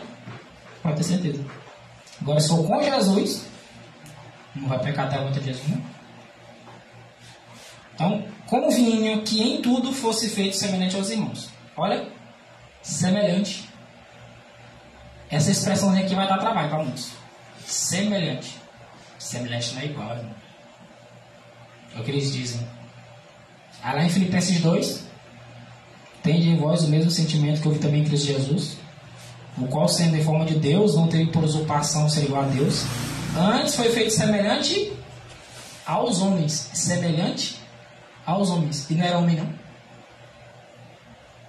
Era homem ou não era homem? Não era quase homem. Então não era homem. É semelhante aos homens. Era homem ou não era? Era homem. Então acabou a história. Então semelhante aos irmãos é assim como os irmãos. É igual aos irmãos. Na semelhança da carne pecaminosa. Era a carne pecaminosa. Né? Ah, não, é porque não é a mesma coisa. Obviamente, Jesus Cristo tinha um rosto diferente do meu, né? Totalmente diferente. Tem coisa que era diferente. Mas a questão da natureza era semelhante a mim. O irmão também é semelhante a mim. Quer dizer que ele é a mesma coisa? Ele é semelhante aqui, ó. Homem como eu, natureza humana pecaminosa também. Tentação. Pastor Jones. Boletim da Conferência Geral de 1895. Depois de 1888, lá na Assembleia de Minneapolis, esse aqui, Pastor Jones e o Pastor Wagner, era convidado direto para a conferência, para a associação geral, para um monte de coisa. Escrever artigos sobre essa questão. Aqui eles assim, ó, sobre Jesus. Ele não poderia ser tentado em todos os pontos, como eu sou, se em todos os pontos não fosse como eu sou. É meio poético. Se você ler o livro de Jones, Jones parece um poeta. Ele escreve uma linguagem interessante. Ele não poderia ser tentado em todos os pontos, da mesma forma que eu sou, se ele não fosse como eu sou. É bem simples. Para ele ser tentado como eu sou, ele tem que ser como eu sou. Se ele é diferente de mim, ele vai ser tentado diferente de mim. A tentação dele vai ser diferente. Se ele é diferente de mim. Mas se ele é igual a mim, a tentação vai ser igual também.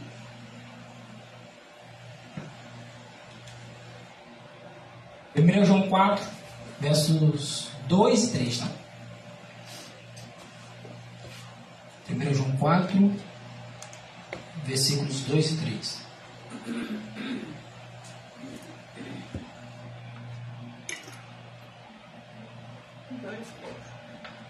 Irmãos, já ouviram falar da doutrina? Falar nem doutrina, falar dogma. Que já é depreciativo mesmo, né? Já ouviram falar do dogma da Imaculada Conceição de Maria? Já? Eu tenho esse assunto aqui. Sabia que a igreja, querendo ou não, está defendendo a Imaculada Conceição de Maria? Não se determina isso, mas está.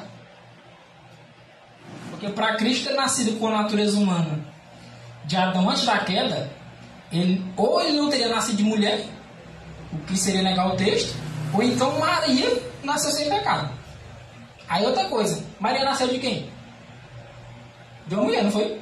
Então a mãe dela também teria que nascer sem pecado. E a mãe da mãe de Maria? Entendeu? A bagunça que vai gerar não acaba nunca isso aí. Eles acabam lá em Eva, né? Aí ela nasceu sem pecado, a filha dela nasceu sem pecado. 1 João 4,2. Nisto conhecereis o Espírito que vem de Deus, a pessoa que foi enviada por Deus. Todo o Espírito que confessa que Jesus Cristo veio em carne é de Deus. Todo. O Papa disse que Jesus veio em carne, não diz. Diz. Aí, de Deus também. É só assim. Não é muito fácil, né? Macumbeiro que acredita também. Nisto conhecereis aquele que vem de Deus. Se ele diz que Jesus Cristo veio em carne, ele é de Deus. Mas será que é só o fato de ter se feito homem? Só vem carne mesmo, vem carne. Tem cientista ateu que acredita que Jesus Cristo vem em carne. Que a história geral fala, tá lá relatado. Como é que ele vai negar um negócio desse? Tá lá a história geral, antes de Cristo e depois de Cristo. Como é que ele vai dizer que Cristo não existiu? E que não era em carne? Era como então? Ele é cientista ou é espiritualista? É um detalhezinho que quando ele vai ajudar, a gente fica vendo a brecha que o engano vai deixando. Na verdade, ela vai tampando brecha. Agora o engano você vai... Não, é assim. Aí vai abrir a brecha aqui. Não, aqui é assim. Aí você abre mais duas. Aí você abre um brecha. Aí tampando um e abrindo milhares. Todo espírito que não confessa que Jesus Cristo veio em carne, não é de Deus. Mas este é o espírito do anticristo. Em outras palavras, é o espírito de Satanás, do qual já ouvistes que há de vir. E um detalhezinho, já está no mundo já. No tempo de Paulo já estava, no tempo de João já estava. De novo, pastor Jones. Que carne é essa, de fato? Que carne é essa que 1 João 4, versículos 2 e 3 está falando? É só vir carne mesmo ou tem algum detalhezinho nessa carne aí? Que espécie de carne esse mundo conhece? Alguém aqui conhece carne perfeita? Eu estou falando conhecer na prática. A gente já ouviu falar da de Adão, né? E é. Mas alguém que conhece uma carne perfeita? Um ser humano que você diga assim, esse aqui nunca pecou, nunca fez nada de errado. Nem pensou nada errado. Eu não conheço. No tempo de João também não tinha. Alguém pode dizer assim, não, esse aqui... Fora Jesus Cristo, né? Tão somente a carne que você e eu temos. O mundo não conhece qualquer outro tipo de carne humana. E não tem sabido de outra pela qual a necessidade da vida de Cristo foi criada. Por que se tornou necessária a vida de Cristo? Por causa do pecado. Porque a natureza humana criada perfeita se tornou natureza humana pecaminosa. Aí tornou necessário. Então, qual é a carne que está falando do texto de 1 João 4, 2 e 3? Carne humana pecaminosa. Olha como isso é sério. Quando uma igreja defende que Cristo veio na natureza de Adão antes da queda, quando a igreja defende que a carne de Jesus Cristo não era a nossa carne, vamos dizer assim, não é de Deus. Esse é o espírito do anticristo. Ou se a pessoa dizer, não, irmão, o texto está dizendo isso. É só dizer que Cristo veio em carne. Eu digo, pois tá, pronto. Todo mundo praticamente é de Deus. Eu sei que vai ter alguns que negam. Mas no geral, até ateus que creem no livro de história geral vão dizer, não, eu acredito que Jesus Cristo existiu sim. Mas eu não acredito que ele seja Deus. Eu não acredito que ele salve. Mas eu acredito que ele teve aqui como homem. Poxa, se ele acredita que Jesus Cristo vem em carne, então ele é de Deus, está salvo. Ou o de Deus não vão salvar. Estão entendendo o raciocínio? Se alguém disser, irmão, o texto não fala de natureza antes da queda, depois da queda, não tem nada a ver. É só veio em carne. Tá bom. Vamos entender assim? Vamos lá. Vamos seguir o raciocínio.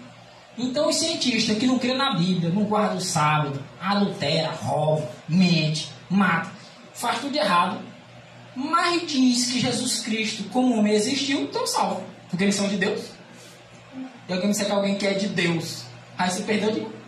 Não entendi. É sem sentido, né?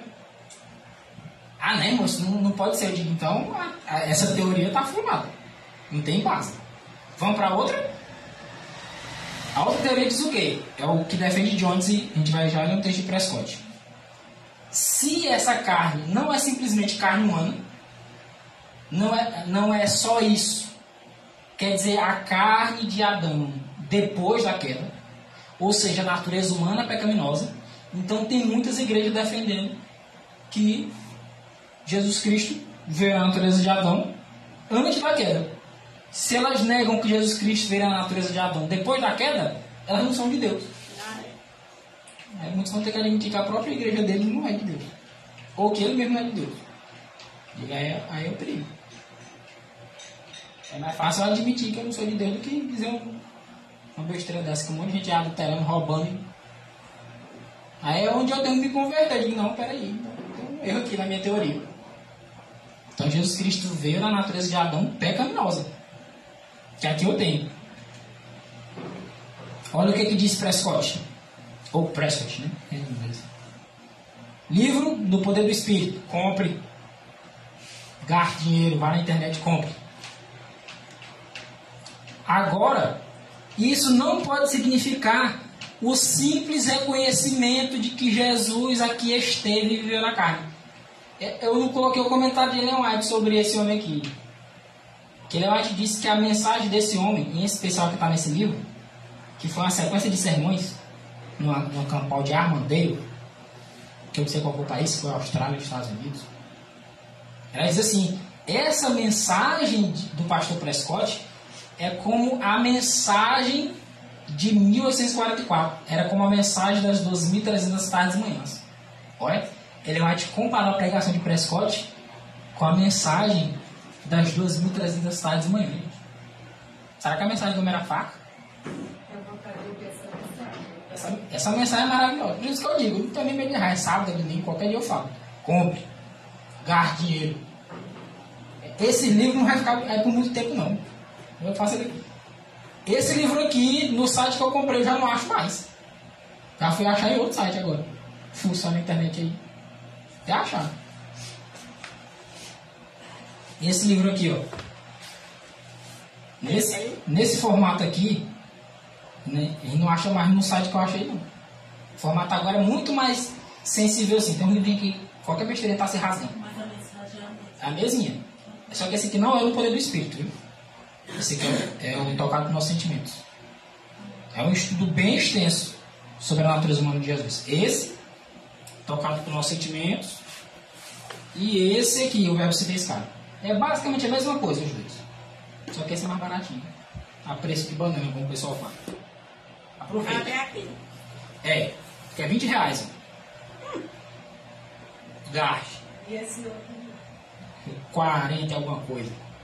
40 e 42 reais. Não tá falando de dinheiro no sábado, tô assim. Não tá comprando. Vai conversar comigo no particular. É porque muitas vezes a pessoa fala assim, não, tá falando de dinheiro, eu falo de dinheiro no sábado, sem nem piscar. Depende pra quê? Eu digo pra indicar pra comprar um livro pra estudar, eu digo, não compre hoje, né? Dá pra esperar, não dá? Mas falar pra comprar livro, compre. Ah lá. Baratinho, R$20 um desse aqui. Dá até pra comprar dois, um, pode um. Não pode.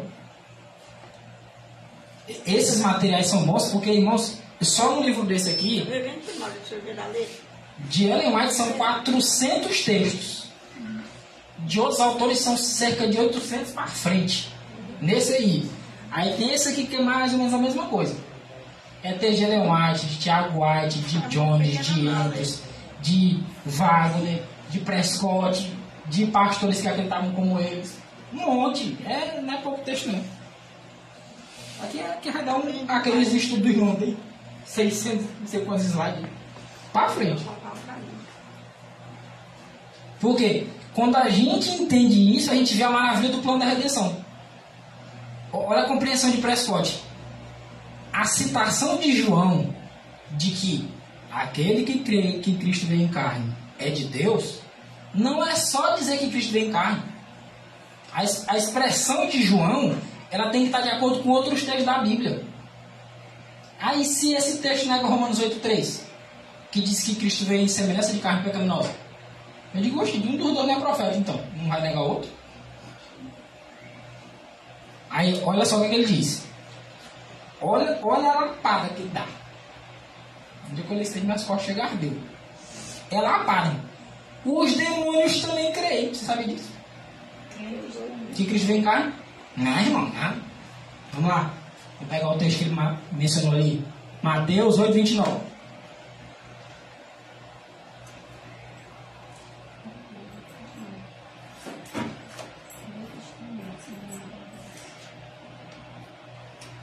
Mateus 8,29.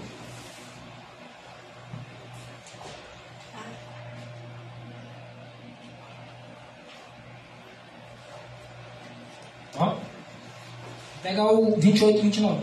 Pegar o contexto. E tendo chegado ao outro lado, Mateus 8, 28 e 29. E tendo chegado ao outro lado, a região dos Gergesenos, não estranho, vieram-lhe ao encontro 2 homens possuídos por demônios que saíam dos sepulcros. Tão ferozes eram que nenhum homem podia passar por aquele caminho. Eis que clamaram dizendo: que temos nós contigo, Jesus, Filho de Deus? Vieste aqui atormentar-nos antes do tempo? Pergunta. Os demônios reconheceram ou não reconheceram que ele era Jesus Cristo em carne? Pergunta, os demônios são de Deus? Eu quero ver um doido para dizer que é. Agora é pronto. Agora tem coragem para receber demônio, que é de Deus. Estão percebendo como a teoria fica não se sustenta. Eu vou botar no texto só para a gente. Todo espírito que confessa que Jesus Cristo veio em carne é de Deus. O texto está dizendo assim. As versões mudam alguma coisa, mas não especificam qual tipo de carne. Mas os pioneiros entenderam a mensagem que João estava transmitindo por meio de outros textos da Bíblia, como o texto de Hebreus 2, 16, 17 e 18, como o texto de Hebreus capítulo 4, versículos 14 e 15 e 16. O texto de Romanos 8, 3, o texto de 1 Timóteo 3, 16, o texto de Filipenses 2, 5 até o 11, pode ver. Eles pegaram esse texto e compararam com os outros. A que conclusão eles chegaram? Rapaz, João não está falando só de crer que Jesus Cristo vem em carne, não. Porque se for assim, aí Prescott vai lá e pega um texto que derruba a teoria. Se for assim, os demônios também reconhecem que Jesus Cristo vem em carne. Reconhecem que ele era filho de Deus. E que estava em carne. Porque ele estava em carne quando chegou perto deles. É tipo assim, tá aqui os demônios, aí Jesus Cristo chega em carne perto. Eles olham para Jesus Cristo em carne e chamam ele de filho de Deus. Então eles acreditavam que o filho de Deus veio em carne. Porque ele estava ali em carne. Peraí, então os demônios são de Deus? É estranho esse negócio. Se é só isso, só crer que vem em carne, vai ter que dizer que os demônios são de Deus também. O que não faz sentido nenhum. Prescott continua. Eles, os demônios, sabem que Jesus Cristo tem carne. Vou dizer que é de Deus. Mas uma vez, pense nisso. Quando alguém disser, não, irmão, é só isso mesmo. É só vir em carne. Não tem lógica. Esse demônio não é de Deus, não. A fé que vem pelo Espírito de Deus afirma o seguinte: Jesus Cristo veio em minha carne, na carne que eu tenho. Qual a carne que eu tenho? Carne pecaminosa. Ter carne pecaminosa não é pecado. Uma coisa é o pecado, outra coisa é ter natureza humana pecaminosa. Pecado é transgressão da lei. Ah não, irmão, mas pecado tem uma definição. Na Bíblia não é. No Espírito de Profecia também não é. Livro Fé e Obras, página 50. A única definição dada para pecado na palavra de Deus é a de 1 João capítulo 3, versículo 4. Pecado é a transgressão da lei. Ah, mas os teólogos descobriram. Sabe aquela irmã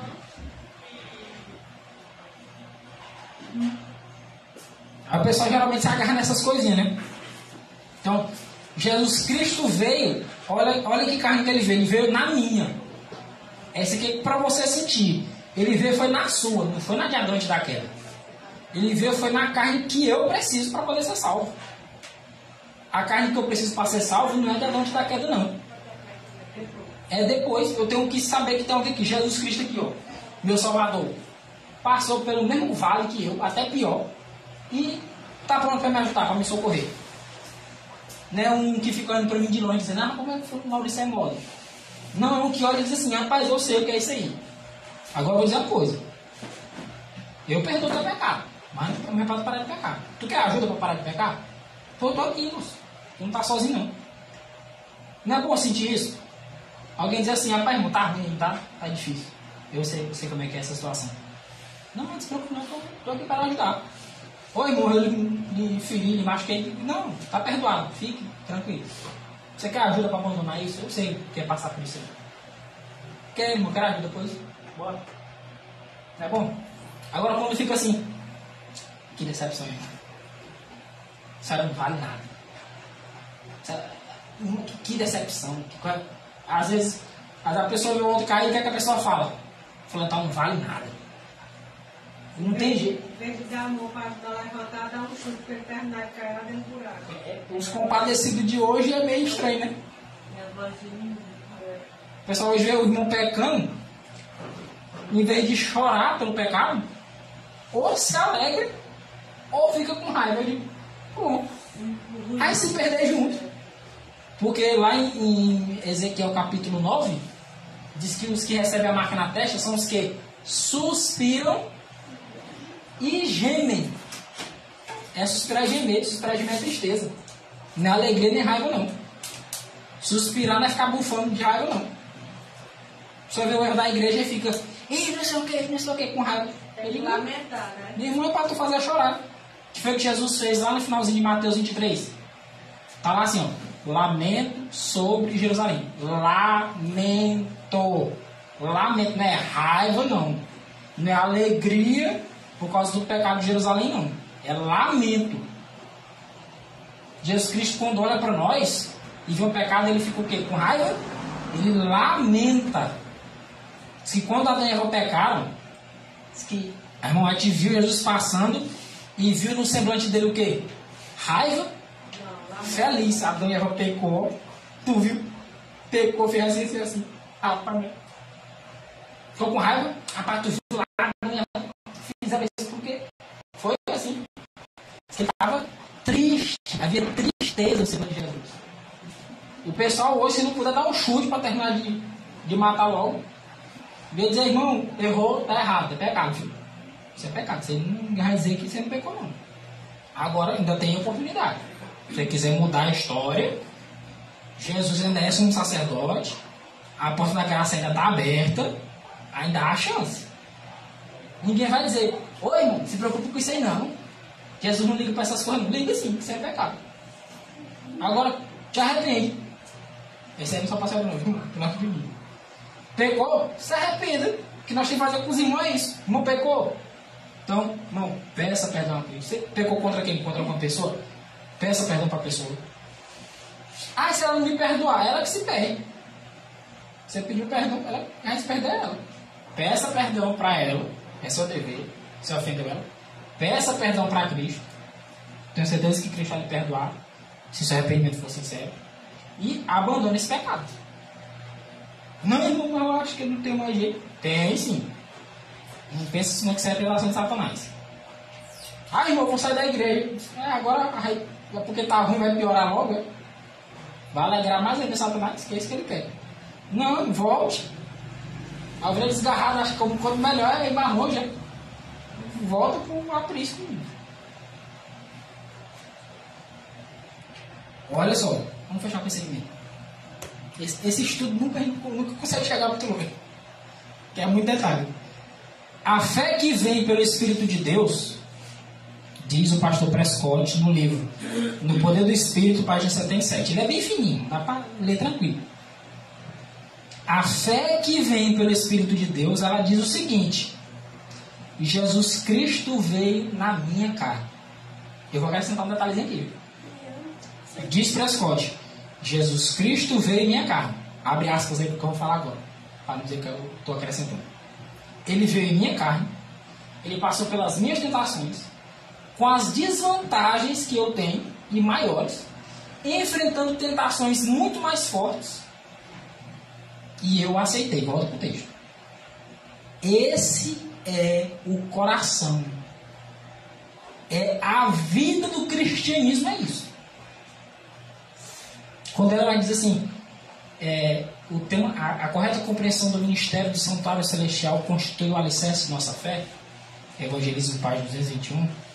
Quando diz que ela constitui o alicerce de nossa fé, é porque quando você vai para o tema do santuário, você vê como o santuário desdobra todos os outros temas. Mas qual é o tema central da Bíblia? Eu nem titubio. O cara pode discutir comigo até... Não é o santuário de Jesus. Não, nem mesmo. Pode zangar, pode fazer o que quiser. Não titubio, não. Qual é o tema central da Bíblia? Jesus Cristo. É o tema central. O santuário só existe por causa de Jesus. O santuário não salva. Quem salva é Jesus. Mas a questão é, por que a correta compreensão desse ministério é o alicerce da nossa fé, da fé adventista? Porque quando eu vou para o santuário, compreender o santuário, eu compreendo o desapontamento, eu compreendo as 2.300 tardes e manhãs, eu compreendo o que Cristo está fazendo hoje, eu compreendo onde é que ele está, eu compreendo a questão do sábado, do quarto mandamento, compreendo a questão da lei de Deus, da criação, tudo. Quando eu vou para o tema do santuário, eu começo a ver, ó, fala da lei de Deus. Fala de tudo, é falar de dízimo, de vestuário, de tudo. Até tema que a gente acha que não fala, fala. Vestuário, a roupa do sacerdote, quem escolheu era Deus. Do dízimo, os levitas que trabalhavam no santuário. Vigiam de quê? Tudo querendo ou não volta para lá. Mas o personagem central, o tema de maior importância da palavra de Deus é Cristo. Divino, 100%, sem faltar nada. Nada. Não falta nada. Tanto que eu falar nada não vai adiantar. Não vai conseguir definir. Jesus Cristo é essencialmente Deus. Puramente, substancialmente Deus. E ao mesmo tempo é homem. 100% substancialmente, em essência. Completamente homem. Só não pecou como homem. Assim como ele é Deus igual ao Pai, mas não é o Pai. Essa é a diferença minha. Mas compreender que Cristo é divino e é humano é o coração do cristianismo. O plano da redenção, ele se foca em uma pessoa. Não desprezando a pessoa do Pai, de forma alguma. Mas ele se foca em uma pessoa. Jesus Cristo. Se você quiser um tema para você estudar e nunca ficar abusado do tema, Jesus, pode estudar aqui. Vai ter muita coisa para estudar. E toda vez que você pegar o mesmo texto, você não vai ver coisa nova. Então, que Cristo, como disse lá um dos textos iniciais de Mensagens Escolhidas, que Ele seja o nosso estudo. Tanto a humanidade como a divindade de Cristo. Nós temos que parar mais para estudar sobre isso. Ver as tentações, ver como Cristo vencia, ver a comunhão de Cristo com o Pai. E isso vai ser o segredo para a nossa vitória hoje. Ele mostrou lá 2000 anos atrás. Nós sabemos como é que nós vencemos. O que a gente não faz é desistir do nosso eu. Que nós temos que desistir. Porque quando Cristo entrar, aí ele faz uma obra bonita. Não porque eu não consegui vencer até hoje. Porque Cristo ainda não entrou. Filho. É só você entender isso. Eu estou lá botando. Não deixou o Cristo entrar ainda não. Uma coisinha faz certa e cai. É porque não foi Jesus, foi tu.